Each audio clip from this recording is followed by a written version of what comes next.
on some of Pope Francis's values and priorities during his papacy. France 24's Shirley Sitbon joins us from our international affairs desk. Hi, Shirley. As Lucia was saying, the Pope was, of course, known for things like defending migrants, the poor and needy, and making sure that the church was a welcoming place for all, as was said in his homily earlier. What did that homily suggest about Pope Francis? Well, it described and put the focus on all the work he did, all of these traits that you just described. It's a tradition at the end of the life of a pope, this funeral, and then the homily, to focus on the work of the pope who just passed. And that happened for previous popes, who were also sometimes had very strong positions on various issues. And the Pope, of course, Pope Francis, as you've said, very compassionate. The word inclusive has come up. A pope among the people, and that is something that was said again and again by the Cardinal Giovanni Battista Re.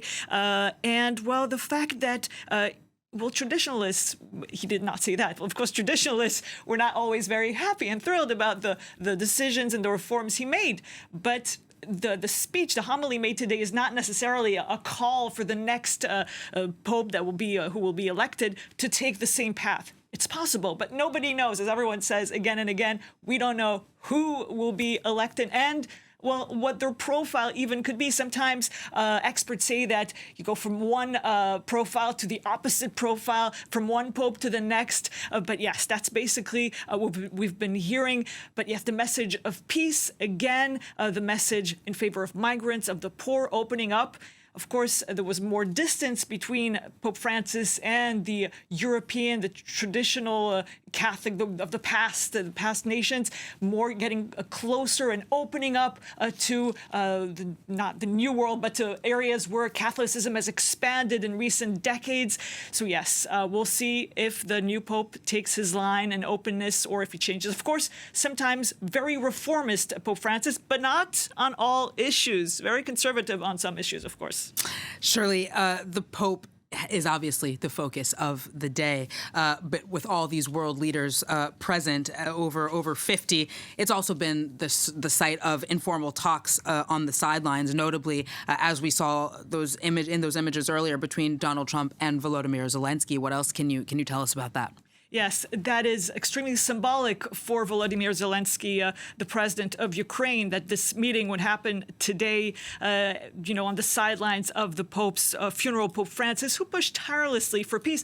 Of course, the Ukrainians sometimes did not approve of his position. The Pope always saying for all conflicts, have to end hostilities, have to end the violence, because war is a cycle. Violence brings more violence. So the Pope did not take into account various narratives. He said everyone has their own narrative, but the goal is to stop the fighting because the people are suffering from the violence. And sometimes in Ukraine or in Europe, people did not understand his position, saying he did not understand them, that Russia attacked Ukraine, so Ukraine shouldn't lift a white flag, and they believe they're defending themselves.